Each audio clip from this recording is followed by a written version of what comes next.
Kia ora koutou, ko Tiffany taku ingoa, he kairuruku tau whainga aho ki Manaki Whenua. Good afternoon everyone, my name is Tiffany and I am the Events Coordinator at Manaki Whenua Land Care Research. Before I hand over to Sam, I'm going to run through a couple of technical slides to ensure that your experience with us online today goes as smooth as possible. If you have joined us previously for a webinar session, you can ignore me for the next minute. You will notice you have a control panel at the side of your screen. If at any time this collapses, you can bring it back by simply clicking the orange arrow button. If you're having sound issues and you can see my mouth moving but cannot hear a word I'm saying, please grab the PDF in the handout section, and this has instructions to resolve this quickly. The audio panel is where you can control where the sound plays on your computer. Select the drop-down arrow and choose your audio output. During the presentation, you may have questions that you want to be covered in our Q&A session. You can do this via the chat panel throughout our session today. You will notice it is pretty small and it will be hard to read other attendees' questions. Select the pop-out icon on this panel and drag the corner out to make it as big as you want. You can also use this feature if you're having technical issues and ask me any questions. Questions asked by the audience show as anonymous and a green colour in the chat panel. However, please note we will use your name in the Q&A session. If I respond to you regarding a question, this will show as red. Now over to Sam to introduce you to our 9th session for the Biosecurity Bonanza series. Kia ora koutou. Welcome to the 4th talk in our Mammal Pest series for Biosecurity Bonanza 2020. It's my pleasure today to introduce Dr. Andrew Gormley, a quantitative ecologist at Manaki Whenua. Knowing how many traps to set for control or how many detection devices to deploy for surveillance at a landscape scale are both difficult problems with multiple factors for managers to consider. Andrew and his colleagues have developed 2 online tools to help land managers design trapping networks to achieve their pest control goals and surveillance networks to prove success. The idea of developing an easy-to-use interface to simulate trapping networks was motivated by working with field ecologists reluctant to learn any coding. The second tool, JESS, was a result of some work with Osprey to help them plan their surveillance activities. With a fixed budget and many areas to survey, they wanted a way to ensure they didn't carry out too much monitoring. A Q&A session will follow this talk. I encourage you to submit questions during the presentation. We will try and get through them all, but if not, Andrew will respond by email to any questions we don't get to. I'll now hand over to Andrew to share his presentation on optimising control and surveillance for invasive predator management. Kia ora. Thank you, Sam. So yeah, my name's Andrew Gormley. I work at the Wildlife Ecology and Management team at Manaki Whenua in Lincoln. The title slightly changed from what was on the talk presentation, but the content is all the same. So this, yeah, as Sam said, this is a couple of tools that we've developed, sort of user-driven tools that we've come up with along the way to sort of help land managers with making a lot of these sort of prickly decisions. And I will. So as most of you in the audience will know, the pest management in New Zealand, we've kind of got the big 3 at the moment under the, which have been sort of tackled under the predator-free 2050 banner, brush-tailed possums, various rat species and mustelids. But then there's also a lot of work going on at various groups and regional councils and such, looking at goats and hedgehog control and mice and all the other introduced pest species that we have. We won't get into this too much, but we've got the sort of across all this is the question of eradication versus suppression, where eradication being we truly eradicate all the animals from an area, so there's 0 left, and it just pays to sort of have in mind about the 3 main critical rules for that eradication, where we've got the animals have to be killed at a rate faster than their rate of increase, have to prevent all immigration, and all the reproductive animals need to be put at risk. And these were some sort of rules, as well as a bunch of other ones that Mary Bomford and Peter O'Brien have developed back in the 90s. Suppression is a bit of a different sort of where we want to knock the population down and keep it very, very low. And there's similar rules that could sit alongside the ones for eradication, but probably a little bit less stringent. So animals were killed at a rate similar to that rate of increase. Want to minimise immigration and put most of those animals at risk. So around all this landscape scale pest management, there's obviously two types of activities that go on. The main one is the lethal control to kill the pests. A whole range of different control tools out there and different methodologies. Something that's probably considered a little bit less in the suppression, but will become more and more important if we're going for eradication, is undertaking surveillance to prove success. So we can go out and do all the control, but how do we know whether we've achieved our aims? And there's various tools for that as well. So this sits across all of this work. So if we look at the pest control side of it, landscape scale pest control, for those of you that are land managers, you're always faced with trying to answer these questions when we want to set up a trap network, for example. So how many traps need to be put out? I mean, how long do you set them for? Is it a week? Is it months, years? And how often should they be checked? For some types, leg hold traps, live capture traps, they have to be checked every day. But for some kill traps, do you check them every week, every month? These are all questions that have to be factored into setting up this trapping network. So we've developed sort of computer models that can help answer this. So there's sort of models to simulate control, to explore the effect of different trap regimes on different populations. But as most of you are probably aware, that deciphering and delving into someone else's code is not only is it difficult, but it's probably an activity that most people don't even want to get into. So this was kind of motivated by a bit of work, as Sam said, I was doing with Bruce Warburton, where we were looking at different trap regimes, and sort of every run of a simulation, he would say, well, what about if we set the traps at this sort of distance? And I'd go away and rerun it. And I thought, well, maybe we can develop a tool that could be put back into the manager's hands. And this is where TrapSim came about. So it takes that code that's pretty much indecipherable to most people and puts it into a user interface, like an app, if you like, where it simulates the trapping process, and it can be used as a decision support tool.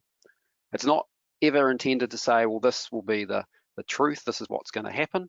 It's more of a ready reckoner, where it will sort of help guide to say, are we in the right ballpark with our planned trap network? The intention, it was developed with and for land managers, and it is freely available online, and I'll pop that address up at the end. It's relatively simple to use in that the user comes in, there's a control panel, and can specify the size of an area in hectares, or upload a shapefile if they've got one for the region that they're interested in. Then there's some trapping parameters. So these are the variables that the manager has to consider. You can either upload some actual locations if there's a planned trap network, or just use the tool to explore a grid of traps if we had spacings, line spacings versus trap spacings. And then you can set how many nights they're for, what the checking interval is, every night, if it was one, every 30 nights, that kind of thing. And then there's also other little parameters about probability of bycatch. Obviously, traps get sometimes saturated with non-target animals, and that can be factored in there as well. And then there's a few species-specific parameters, because the questions about what size trap network to put out, there's no one size fits all. There's no one rule for all of them. It depends on the species and on the habitat. So we talk about, in our sort of world, around these two main parameters: probability of capture, or G0 as we call it, and a sigma parameter that's related to the home range of the animal. And there's a lot of studies that have been done previously which have estimated these parameters for various species and various habitats, and that can be used to help inform or guide the manager as to what are some appropriate values to put in. And then they can set up the starting values for the population, so the density of animals, what the carrying capacity might be, and some parameters around the reproductive rate. There's a mapping tool over on the right which works interactively like a Google Maps. It sets out the red simulated traps and the blue simulated animals, and then the user clicks go and it churns away relatively quickly, hopefully, and simulates the trapping. So in this first scenario, for the traps that were set up, 1,200 or so traps, the captures increase over time, which is this top blue graph here, but the population size in black decreases, but never really gets close to zero. So for that type of network, we're probably confident, based on the parameters and what we know, that that network would not be enough, will not be suitable for an eradication attempt. So the user can then go and up the intensity of trapping. So the number of captures increases and then sort of flattens off as it gets nearly all of them, and the population size decreases almost down to zero. And it's a 4-fold increase in traps. So that's kind of, could be the sort of the different scenarios we're working with. We're not trying to determine whether it's 1,200 traps versus 1,220 traps. It's more around, do we need to double them or halve them, and these sorts of questions. So it's free, it's online. It can help provide valuable insights, but it is just a decision support tool. Ideally, it would be then challenged with data, so go out and test the network and see what kind of results we got.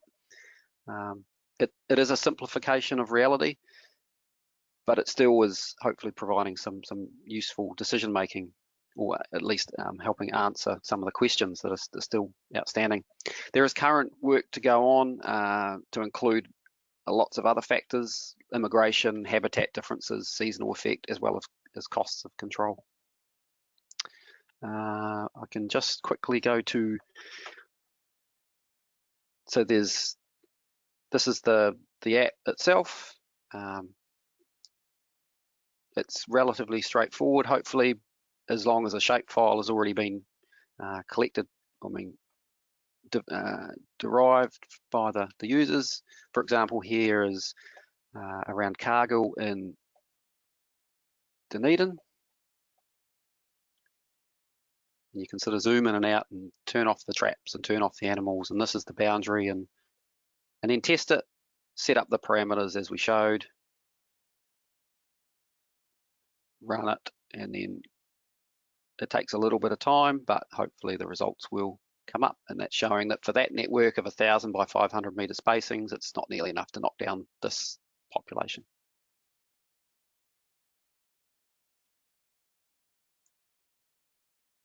So that's the control side of things. There's also monitoring to go on to prove success, and here we're focusing more on in the eradication side of things. So monitoring would obviously go on in the suppression as well. You might want to know whether you've knocked your population down by 80% or 90% and maintaining it.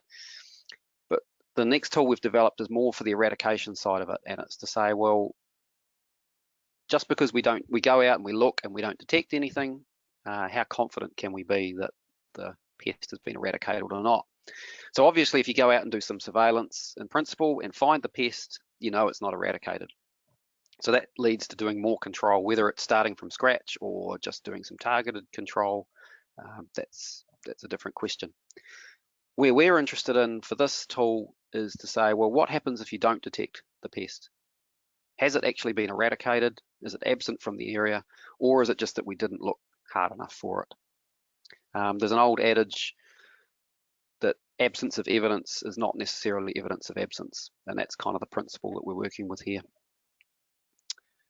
So if we do surveillance and don't detect anything, our final, or the land manager's decision or conclusion depends on these three factors: how sure they were that eradication was successful based on the control methods before they looked for it, how hard do we actually look for the pest, and how confident do we want to be to say yes, it's gone, or no, it's not.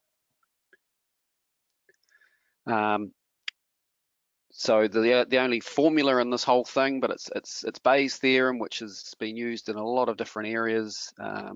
This is a simplified version of it, but there's only three sort of values in there, and these relate exactly to these questions. So our prior is, what is that probability that the species was eradicated? Our starting value, if you like. The system sensitivity is, well, what's the chance of finding the species if it was still present? How good is our network at searching for this thing? And our confidence level is our probability of absence, or our stopping value. So how sure do we want to be? Do we want to be 99% sure, or 95, or we can never be 100% sure? So the amount of surveillance we need to do depends on our starting value and our stopping value. So if we're relatively unsure about how good our control method was, but we want to be 95% sure, then we have to do a level of surveillance equivalent to 0.92 in this case. But if we're already highly confident, we're 90% sure, and we want to be 95% sure, then we have to do less surveillance. So that's pretty easy to work out. But of course, for the land manager, what does a SSE of 0.53 actually mean? And this is where the tool comes into it. So how many devices is that, and how long should they be deployed for to achieve that level and become confident, given no detections, that we've achieved eradication? So again, there's a number of other variables that we need to know, which relate back to the first control tool. So home range size of an animal is very, very important. This is a contour plot showing the traps per hectare for various home range sizes. So stoats have a much larger home range than rats and mice, for example. And in principle, smaller home ranges require more surveillance. So in the order, perhaps in this scenario, of 10 or so surveillance devices per hectare for the rats and mice, versus maybe 1 per 10 hectares for stoats might be suitable because of their larger home range. Probability of capture and detection is also very, very important and crucial and critical for all this. Some animals are just more detectable than others. You may not have noticed the leopard in that top picture. They're obviously harder to detect. Some of you may not have noticed the dog in the second picture, so but some things are much easier to detect. Again, this traps per hectare contour plot sort of shows that the harder something is to detect, the more surveillance you have to do to be sure that it wasn't there and not just being missed. And then also the amount of surveillance also depends on the prior. So if we're less confident in our control method, then we need to do a lot more surveillance. And also how confident we want to be to declare success. If we want to be more sure, then we have to do a lot more surveillance. So those are all the factors that a land manager has to consider, and it's quite a lot all at once. So that's why we developed this tool. So JESS4Pests, this stemmed out of some work we did with Osprey, where they're looking at eradicating and proving absence of bovine tuberculosis, especially in wildlife and possums as the control, as the vector host. So Mark Neal from Osprey came up with the name JESS, just enough surveillance sensitivity. So they manage a lot of areas and they don't want to spend money doing too much surveillance. So they want to do just enough. And so again, this is an interactive tool. It's freely available at the same address, except JESS4Pests rather than TrapSim. And it takes, so the user enters the prior, so how confident they are of success before they did surveillance, and the target. And that works out this value. And then it takes these animal specific parameters, the detectability, G0, and the sigma, which relates to the home range, and the number of nights that the devices are planned to be out for.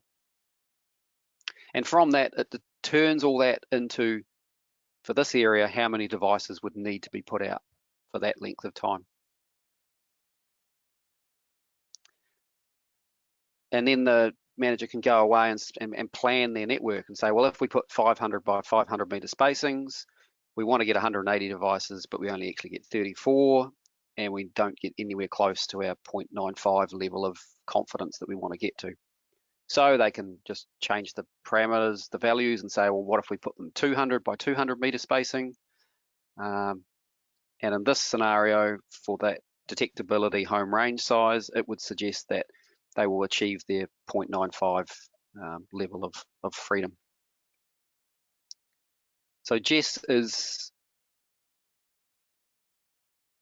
being turned off for me, but it's at the same web address. so interactively, again, that the manager can just pull in any shapefile that they've of the area that they're considering, but it's a lot faster than TrapSim, and so every time something a value gets changed, it updates. But it's playing up on me at the minute. So those are the two tools that we've developed. So TrapSim's had quite a bit of uptake and a bit of use already. So it can simulate that pest control at that landscape scale, given all the caveats that it's a simplification of reality and a bit of a ready reckoner, but it can help to determine what level of control if you have no idea at all to start with where you want to be. And then JESS4Pests being a tool to help plan the level of surveillance that you'd need to do to confirm eradication. You still got to obviously go out and do the surveillance.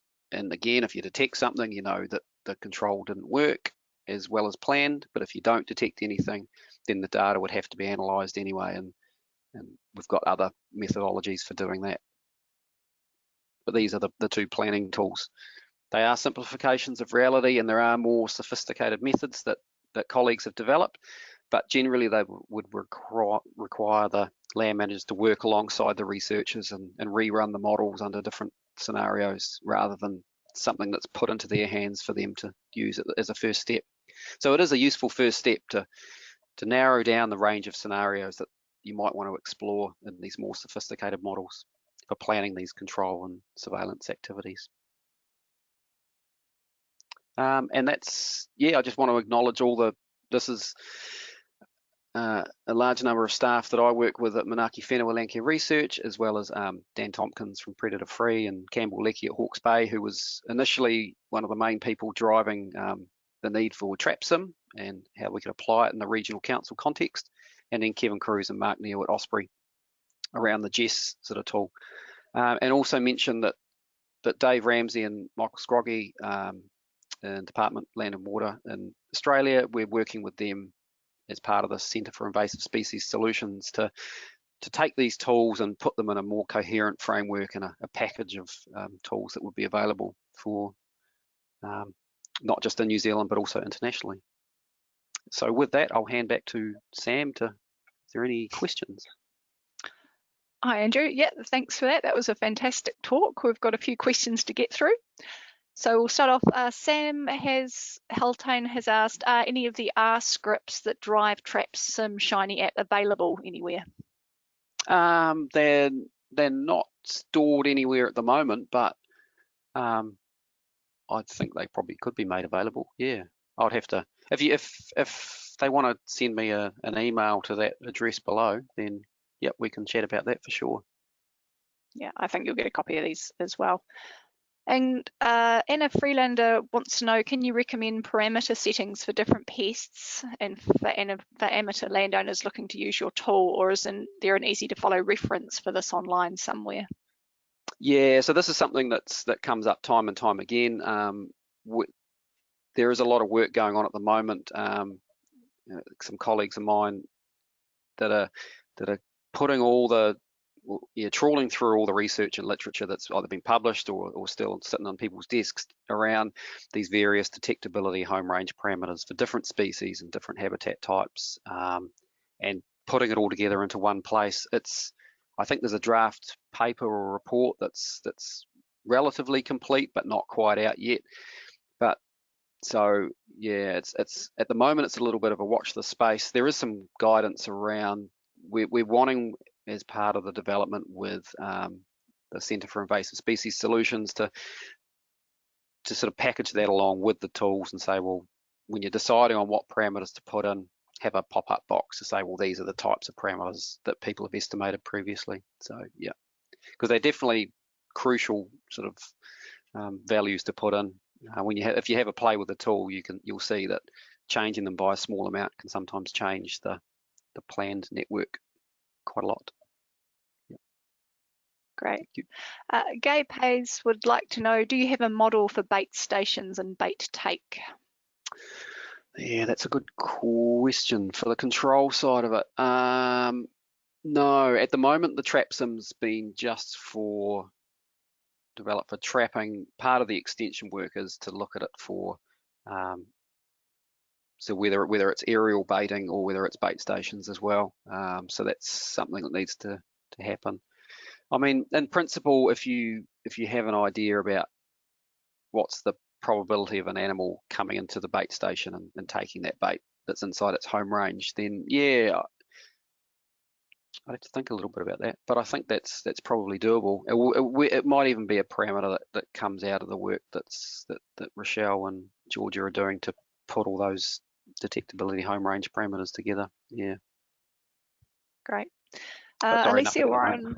It's fine. Alicia Warren would like to know, would Trap app help decide how many traps you would need on a large island, say 3,000 hectares, to capture one Norway rat that got ashore within a specified time? Would that violate any of your assumptions underlying the model?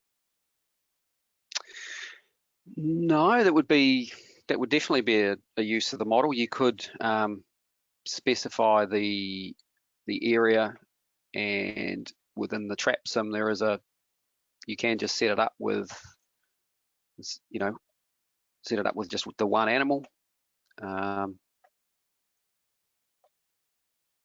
So in this case, it's not showing there, but you can set it up with just one and then run it, you know, instead of 5 times, run it sort of hundreds of times and see what's the probability that you would have captured that animal. So the number of runs that you catch the animal or not will give you some sense of how good that trapping network might be.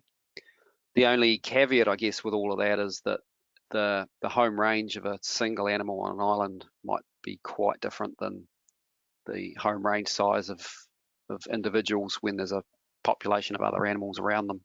And these are some of the things we're working towards. But yeah. Great.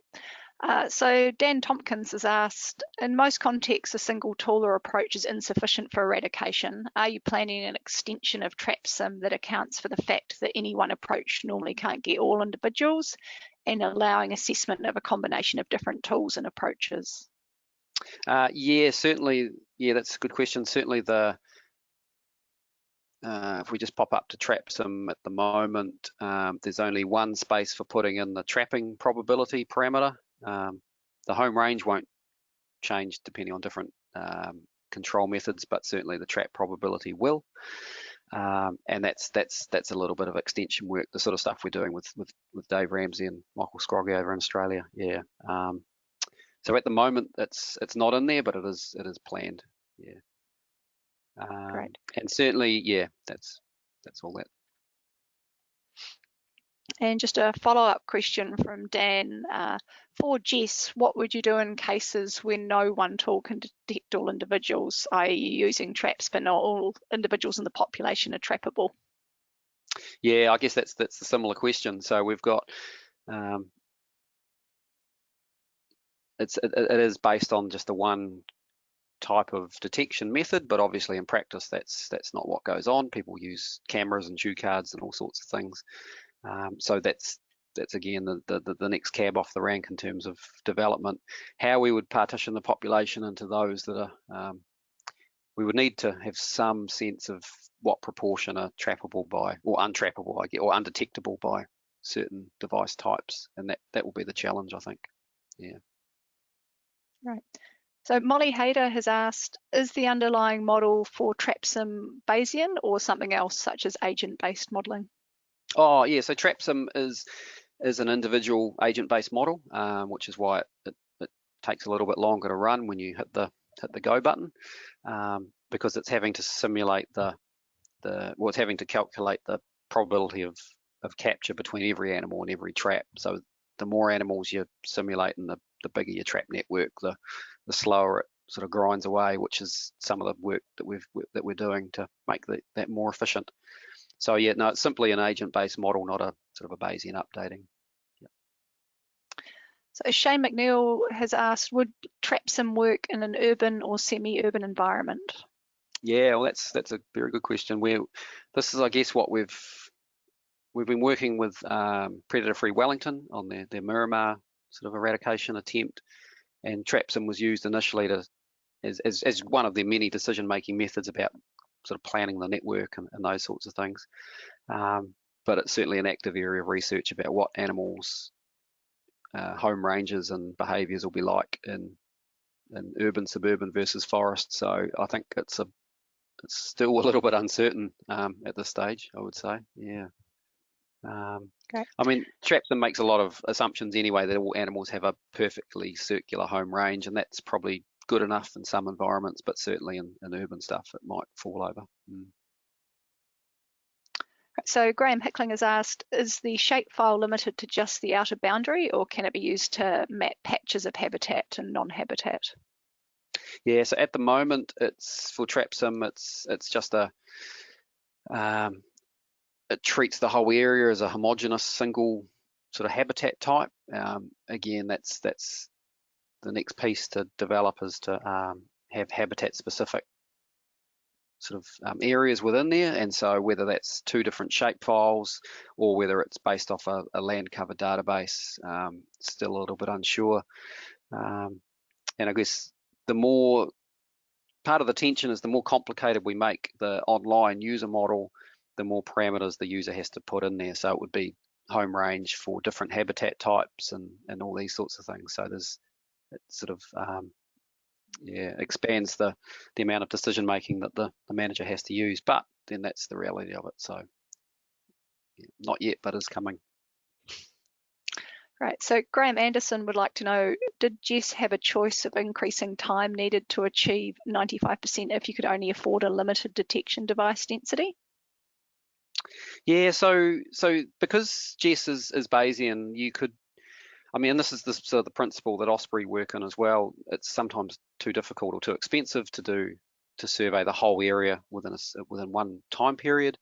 But because it's Bayesian, it can update. So your prior, where you think you might be at before you do surveillance might be at 0.8. You do enough surveillance to get to 0.9, and then that 0.9 becomes your prior for the next year, as long as there's been no reinvasion. So you can just keep updating that prior year after year or time period after time period. So it's in principle, you don't need to do it all at once, but of course in practice you're dealing with reinvasion and those sorts of things. So that's the main factor to consider. Great. So Nick Gorman has asked, is trap type a parameter in TrapSim, and to take into account the large-scale differences between conventional and resetting traps, and also different traps within those classes that they could affect the probability of capture? Yeah, so it's not, the trap type itself is not a parameter. The parameter difference is what value you specify for that G0, that trap probability, and that's where the work about trying to bring together all the different research will help. So it might be that leg hole traps have a G0 of 0.1, for example, and some other type of self-resetting trap might be 0.2 or 0.05. I don't know off the top of my head, but that's, every study will come up with different numbers, but that's what that bit of work's to do, to try and pull all those together. But yeah, I mean, obviously, even, again, even within one type of trapping device, depending on how they're set up and all these sorts of things, and just the stochastic nature of the world, you'll get different probabilities as well. But hopefully it puts things in the right sort of ballpark. Great, and this is our last question for today, and it's from James Ross. Are you currently assuming home size is independent of density, i.e. it doesn't increase at lower pest densities? Yeah, that's a very good question. Currently we are, which for those of you in the game will know that's not the reality. So generally, as the population decreases, the home range size of those individuals will increase to some degree. That's not built into the TrapSim model at the moment. More just because we wanted to sort of try and keep things sort of as simple as we can. The only way around that would be to simulate it for some period and then start again with a different home range parameter at a lower population size to see what effect that might have. Sort of an adaptive trapping, I guess. Yeah. Cool. Well, thank you very much for your talk today, Andrew, and thanks to everyone who's joined us. We hope to see many of you tomorrow for our final talk from Dr. Andrew Veal on landscape scale control of mustelids. Thanks. Yeah, and thanks very much for all your attendance and listening in. And again, I'm open to any questions via email and those sorts of things. So yeah, thank you very much.